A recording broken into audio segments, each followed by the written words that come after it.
kita akan segera mereview pertandingan-pertandingan di akhir pekan, termasuk dalam derby Inggris antara MU lawan Liverpool. Yang sebenarnya gue bilang gak begitu seru, karena perlawanan Liverpool atau gol Liverpool datangnya dari kesalahan, bukan dari permainan dia yang nge-build up dari belakang. Lebih banyak Tapi pas dua-dua lo deg-degan gak?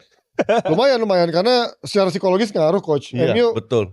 MU selalu begitu. Gue juga bilang, wah ini bisa kena comeback nih. Iya ya. Berapa kali tadi berantakan dari si defense-nya, terutama ketika banyak situasi-situasi corner sama free kick terjadi tuh. Karena MU udah mulai agak kayak kendor, agak lose fokus. Tapi inilah reaksi yang ternyata mereka bisa tunjukkan. Ini yang mungkin di big match sejak dipegang Carrick lawan City, lawan Arsenal, lawan Liverpool, semuanya bisa dilalui dengan sangat bagus. Kalau gue tuh melihat ada perubahan dari cara main Liverpool, di mana mereka lebih cepat dalam menaikkan jumlah pemain dari tengah ke depan.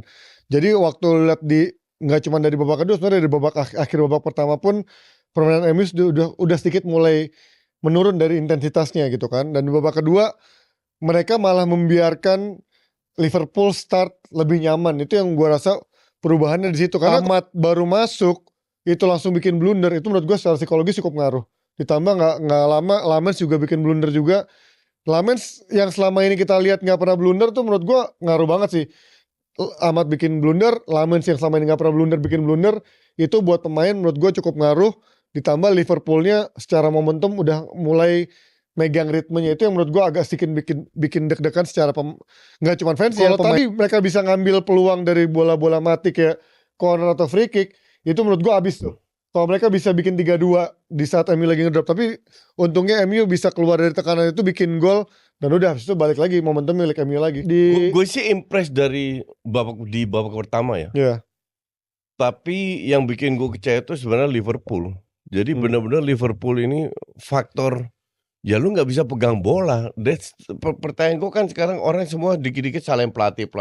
Yeah. Kalau lu nggak bisa pegang bola, apakah itu juga salah pelatih gitu loh?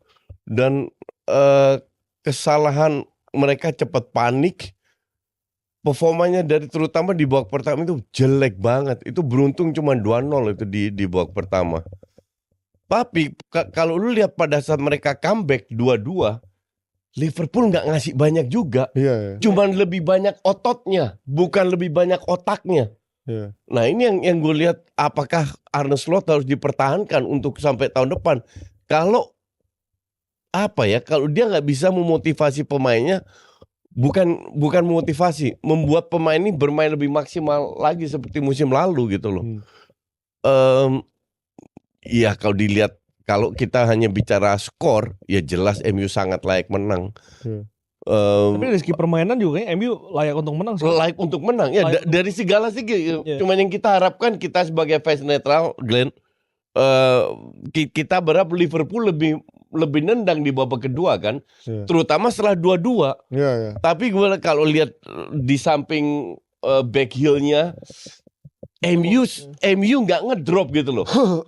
Ini masalah mental issue, di mana lu hampir kena comeback dari 0-2 di kandang sendiri, 2-2 dengan berkat individual blunder, tapi mereka nggak ngedrop. Justru mereka bisa fight terus, bangkit terus untuk cetak gol ketiga. Ini harus diakui ya, pasti Carrick punya kontribusi untuk membuat timnya bisa bermain seperti kayak beginilah. Dan hal kayak gini tuh nggak gue lihat di bawah Amorim. Gue nggak heran kalau Carrick ditunjuk sebagai permanen ya. Ya minimal 2 tahun kontrak masih oke lah, ya kan? I mean kalau dia flop kayak Ole, dipecat lu nggak rugi amat, nggak. Dengan mereka masuknya ke Champions League, itu ada berapa puluh juta masuk income, di mana mereka bisa spend. Dan itu akan ada terjadi perubahan sistem lagi tuh. Gue nggak yakin sistem tapi yang jelas kedalaman squad akan lebih bagus daripada sekarang. Harus itu. Apakah Carrick pantas mendapatkan kontrak permanen atau enggak? Menurut gue pantas sih kalau kontrak permanen. Gue bilang pantas. Ya. Artinya adalah ketika Carrick ini apakah bisa sukses atau enggak, dia harus memilih pemain yang tepat untuk sistemnya. Betul. Itu yang harus dipelajari oleh Carrick dari pelatih-pelatih sebelumnya. Karena pelatih sebelumnya itu sudah didukung oleh owner, tapi pembelian pemain yang menjadi masalah gitu. Betul. Dan itu akhirnya membuat ya tidak berjalan sesuai dengan rencana mereka gitu loh. Pertanyaannya adalah apakah Carrick diberikan kebebasan seluas itu untuk bisa memilih pemain sesuai dengan sistemnya? Nah itu kita nggak Nah tahu. itu kita nggak tahu. Itu nggak ada yang tahu. Makanya gue harap Kita dengan lihat. tim yang sekarang pembeliannya akan benar.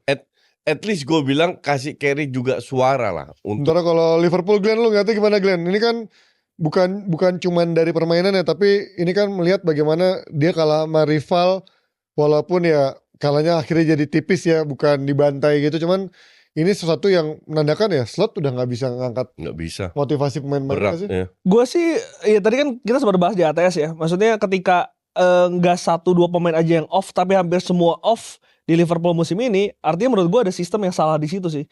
Walaupun kita pernah berdebat coach, Liverpool dibeli pemainnya oleh direkturnya atau siapa, tapi tetap aja Slot kan sudah mendapatkan dukungan itu sebetulnya. Wirtz, Frimpong, Kerkes, dan dia meramu itu menjadi sebuah kekuatan gitu. Ketika sekarang Nggak, yang jadi masalah bukan masalah Wits, Frimpong, Kerkes karena mereka baru masuk kan. Pemain lamanya juga Yang nggak bisa tahun perform. lalu yang juara pemain lama, pemain Salah, McAllister, Gravenberch, Gakpo, Konate, Van Dijk itu nggak perform. ya kalau misalkan lihat dari match ini kan di awal juga udah melihat dari di atas kertas secara kualitas tim memang kalah gitu, dan nggak ada waktu ada Ekitike, waktu ada Isak pun Liverpool cukup kesulitan mencetak gol, dan sekarang nggak ada mereka ya tambah PR sih, apalagi kita belum ngomong soal defensifnya. Ini defensif yang menurut gua ya Konate sama Van Dijk kita kurang apa sih, setiap minggu Ode selalu ngebahas kalau ini titik lemah dari Liverpool, tapi nggak bisa diganti karena apa? Karena kedalaman squadnya nggak ada pemain yang bisa merubah. Menurut gue Liverpool fansnya ya harus bersabar karena masa transisi kayak gini nggak mudah gitu, butuh 2-3 musim untuk bisa membentuk tim ini lagi. Makanya gue bilang agak lebay kalau Liverpool minta Slot out, walaupun kalau begini terus manajemen juga akan berpikir, tapi kan dari kapan tahun Liverpool juga fans Liverpool nggak ada sabarnya minta pengen tiap tahun juara. Ini nggak bisa lah. Lu di bawah klub aja lu berapa 38 tahun 2 kali juara doang. Iya. Iya kan? Ya, gue sih rasanya nggak kaget sih kalau pada akhirnya Slot juga dipecat sih di akhir musim ini, karena mungkin secara mentally kayaknya fans Liverpool juga kayaknya udah merasa main ini kayaknya udah habis nih di bawah Slot gitu. Nah, ya itu ya guys dari MU dan Liverpool yang memang menjadi kepastian bahwa MU pasti ke Liga Champions musim depan.